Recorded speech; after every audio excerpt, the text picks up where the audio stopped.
ओम नमो नारायण। आप श्रवण करेंगे वैशाख मास महात्म का अध्याय 11।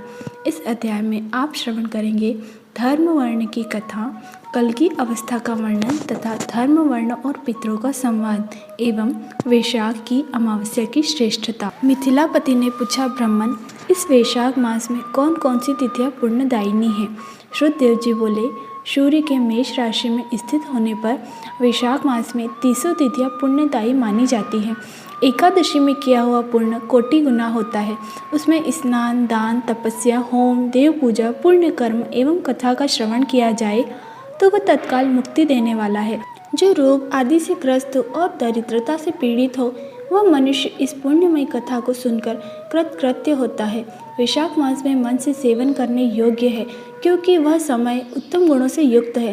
दरिद्र, धनाढ्य, पंगु, अंधा, नपुंसक, विधवा, साधारण स्त्री पुरुष, बालक, युवा, वृद्ध तथा रोग से पीड़ित मनुष्य ही क्यों न हो, वैशाख मास का धर्म सबके लिए अत्यंत सुख साध्य है। परम पुण्यमय वैशाख मास में जब सूर्य मेष राशि में स्थित हो तब पापनाशी अमावस्या कोटि गाया के समान फल देने वाली होती है। राजन, जब पृथ्वी पर राशि सावर्णी का शासन था उस समय 30वें कलयुग के अंत में सभी धर्मों का लोप हो चुका था। उस समय अनार्थ देश में धर्मवर्ण नाम से विख्यात एक ब्राह्मण थे। मुनिवर धर्मवर्ण ने उस कलयुग में ही किसी एक समय महात्मा मुनियों के सत्र याग में सम्मिलित होने के लिए पुष्कर क्षेत्र की यात्रा की। वहाँ कुछ व्रतधारी महिषियों ने कलयुग की प्रशंसा करते हुए इस प्रकार कहा था, सतयुग में भगवान विष्णु को संतुष्ट करने वाला जो पुण्य 1 वर्ष में साध्य है वही त्रेता युग में 1 मास में और द्वापर युग में 15 दिनों में साध्य होता है। परंतु कलयुग में भगवान विष्णु का स्मरण कर लेने से ही उससे 10 गुना पुण्य प्राप्त होता है। कली में बहुत थोड़ा पुण्य भी कोटि गुना होता है। जो एक बार भी भगवान का नाम लेकर दया दान करता है और दुर्भक्षी में अन्न देता है वह निश्चय ही ऊर्ध्वलोक में गमन करता है। यह सुनकर देवर्षि नारद हंसते हुए उन्मत्त के समान नृत्य करने लगे। सभादास ने पूछा, नारद जी, यह क्या बात है? तब बुद्धिमान नारद जी हंसते हुए बोले कि आप लोगों का कथन सत्य है। इसमें संदेह नहीं है कि कलयुग में स्वल्प कर्म से भी महान पुण्य का साधन किया जाता है तथा क्लेशों का नाश करने वाले भगवान केशव स्मरण मात्र से ही प्रसन्न होते हैं। तथापि मैं आप लोगों से यह कहना चाहता हूँ कि कलयुग में ये बातें दुर्घट है। शिनेन्द्रिय निग्रह और जिह्वा को वश में रखना, ये दोनों कार्य जो सिद्ध कर ले वही नारायण स्वरूप है। अतः कलयुग में आपको यहाँ नहीं ठहरना चाहिए। नारद जी की यह बात सुनकर उत्तम व्रत का पालन करने वाले महर्षि सहसा यज्ञ को समाप्त करके सुखपूर्वक चले गए। धर्मवर्ण भी यह बात सुनकर भूलोक को त्याग देने का विचार करने लगे। उन्होंने ब्रह्मचर्य व्रत धारण करके दंड और कमंडलू हाथ में लिया और जटा वल्कधारी होकर वे कलयुग के अनाचारी पुरुषों को देखने के लिए घर छोड़कर चल दिए। उनके मन में बड़ा विस्मय हो रहा था।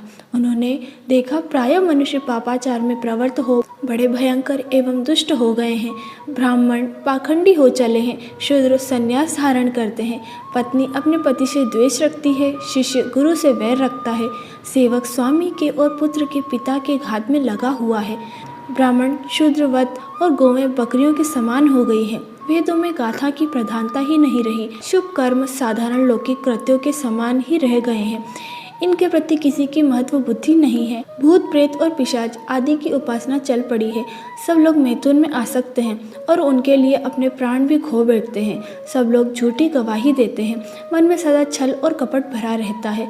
कलयुग में सदा लोगों के मन में कुछ और, वाणी में कुछ और क्रिया में कुछ और ही देखा जाता है। सबकी विद्या किसी न किसी सर्वार्थ को लेकर ही होती है और केवल राजभवन में उसका आदर होता है। संगीत आदि कलात्मक विद्याएं भी राजाओं को प्रिय है। कली में अधम मनुष्य पूजे जाते हैं और श्रेष्ठ पुरुषों की अवहेलना होती है। कली में वेदों के विद्वान ब्राह्मण दरिद्र होते हैं। लोगों में प्रायः भगवान की भक्ति नहीं होती। पुण्य क्षेत्र में पाखंड अधिक बढ़ जाता है। शूद्र लोग जटाधारी तपस्वी बनकर धर्म की व्याख्या करते हैं। सभी लोग अल्पायु, दयाहीन और शठ होते हैं। कली में प्रायः सभी धर्म के व्याख्याता बन जाते हैं और दूसरों से कुछ लेने में ही उत्सव मानते हैं। अपनी पूजा कराना चाहते हैं और व्यर्थ ही दूसरों की निंदा करते हैं। अपने घर आने पर सभी लोग अपने स्वामी के दोषों की चर्चा में तत्पर रहते हैं। कली में लोग साधुओं को नहीं जानते, पापियों को ही बहुत आदर देते हैं। दुराग्रही लोग इतने दुराग्रही होते हैं कि साधु पुरुषों के एक द्वेष का ढिंढोरा भी पीटते हैं और पापात्माओं के दोष समूह को भी गुण बतलाते हैं। कली में गुणहीन मनुष्य दूसरों के गुण न देखकर उनके दोष ही ग्रहण करते हैं। जैसे पानी में रहने वाली जोग प्राणियों की रक्त पीती है, जल नहीं पीती, उसी प्रकार जोग के धर्म से संयुक्त हो मनुष्य दूसरे का रक्त चूसते हैं। औषधियाँ शक्तिहीन होती हैं, ऋतुओं में उलटफेर हो जाता है, सब राष्ट्रों में अकाल पड़ता है, कन्या योग्य समय में संतान उत्पत्ति नहीं करती। लोग नट और नर्तकों की विद्याओं से विशेष प्रेम करते हैं। जो वेद वेदांत की विद्याओं में तत्पर और अधिक गुणवान हैं, उन्हें अज्ञानी मनुष्य सेवक की दृष्टि से देखते हैं। वे सब के सब भ्रष्ट होते हैं। कली में प्राय लोग श्राद्ध कर्म का त्याग करते हैं, वैदिक कर्मों को छोड़ बैठते हैं। प्राय यहाँ पर भगवान विष्णु के नाम कभी नहीं आते। लोग श्रृंगार रस में आनंद का अनुभव करते हैं और उसी के गीत गाते हैं। कलयुग के मनुष्य में न कभी भगवान विष्णु की सेवा देखी जाती है, न शास्त्रीय चर्चा होती है, न कहीं यज्ञ की दीक्षा है, न विचार का लेश है, और न दान धर्म ही होते हैं, न देखे जाते हैं। ये कितने आश्चर्य की बात है। उन सबको देखकर धर्म वर्ण को बड़ा भय लगा। पाप से कुल की हानि होती है। अत्यंत आश्चर्य से चकित हो वे दूसरे द्वीप में चले गए। सब द्वीपों में और लोकों में विचरते हुए बुद्धिमान धर्म वर्ण किसी समय कौतूहलवश पितृलोक में गए। वहाँ उन्होंने कर्म से कष्ट पाते हुए पितरों को बड़ी भयंकर दशा में देखा। वे दौड़ते रोते और गिरते पड़ते थे। उन्होंने अपने पितरों को भी नीचे अंधकूप में पड़े हुए देखा। उनको देखकर आश्चर्यचकित हो दयालु धर्मवर्ण ने पूछा, आप लोग कौन हैं? किस दुस्तर कर्म के प्रभाव से इस अंधकूप में पड़े हैं? पितरों ने कहा, हम श्रीवत्स गोत्र वाले हैं।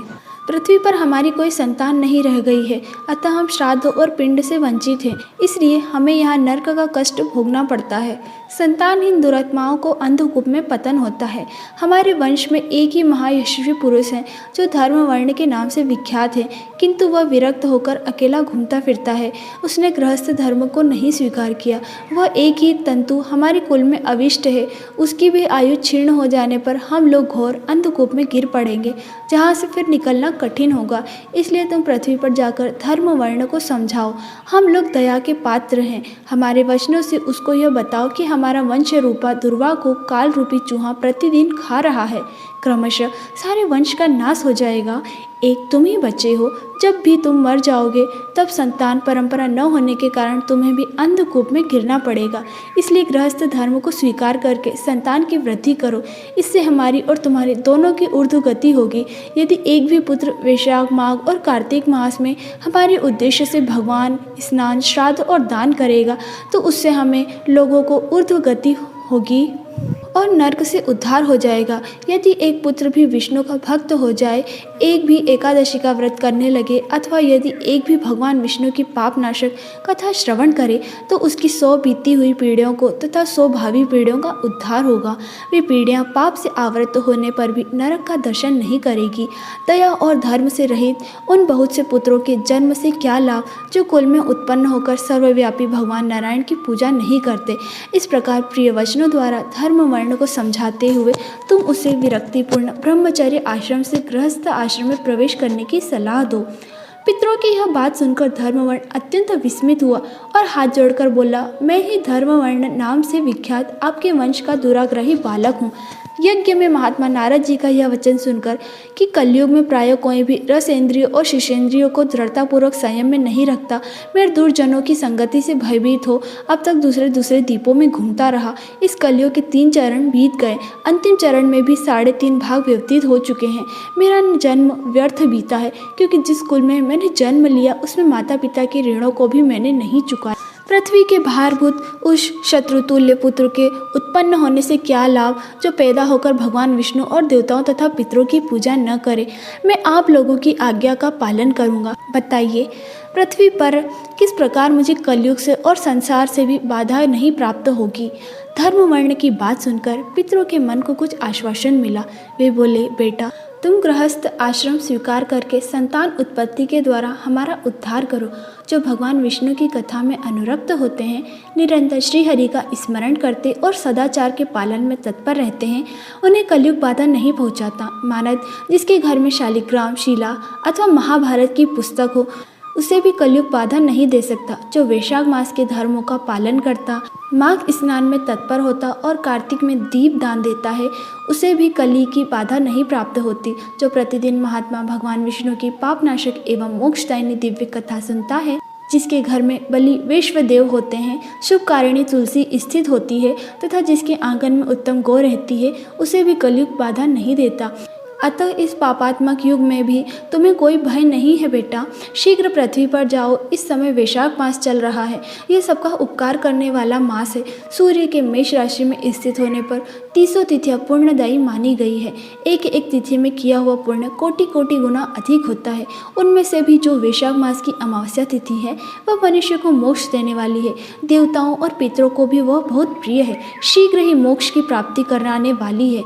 जो उस दिन पितरों के उद्देश्य से श्राद्ध करते हैं और जल से भरा हुआ घड़ा एवं पिंड देते हैं, उन्हें अक्षय फल की प्राप्ति होती है। अतः महामते, तुम शीघ्र जाओ और जब अमावस्या हो तब कुंभ सहित श्राद्ध एवं पिंड दान करो। सबका उपकार करने के लिए गृहस्थ धर्म का आश्रय लो। धर्म, अर्थ और काम से संतुष्ट हो। उत्तम संतान पाकर फिर मुनिवृत्ति से रहते हुए सुपूर्वक दीपांतरों में विचरण करो। पितरों के इस प्रकार आदेश देने पर धर्मवर्ण मुनि शीघ्रतापूर्वक भूलोक में गए। वहां मेष राशि में सूर्य के स्थिर रहते हुए वैशाख मास में प्रातःकाल स्नान करके देवताओं, ऋषियों तथा पितरों का तर्पण किया। फिर कुंभ दान सहित पाप विनाशक श्राद्ध करके उसके द्वारा पितरों को पुनरावृत्ति सहित मुक्ति प्रदान की। तत्पश्चात उन्होंने स्वयं विवाह करके उत्तम संतान को जन्म दिया और लोक में उस पाप नाशिनी अमावस्या सिद्धि को प्रसिद्ध हुए। तदंतर वे भक्तिपूर्वक भगवान की आराधना करने के लिए हर्ष के साथ गंधमादन पर्वत पर चले गए। इसलिए वैशाख मास की यह अमावस्या तिथि परम पवित्र मानी गई है। यहाँ पर वैशाख मास का अध्याय 11 समाप्त होता है। जय श्री हरि नारायण।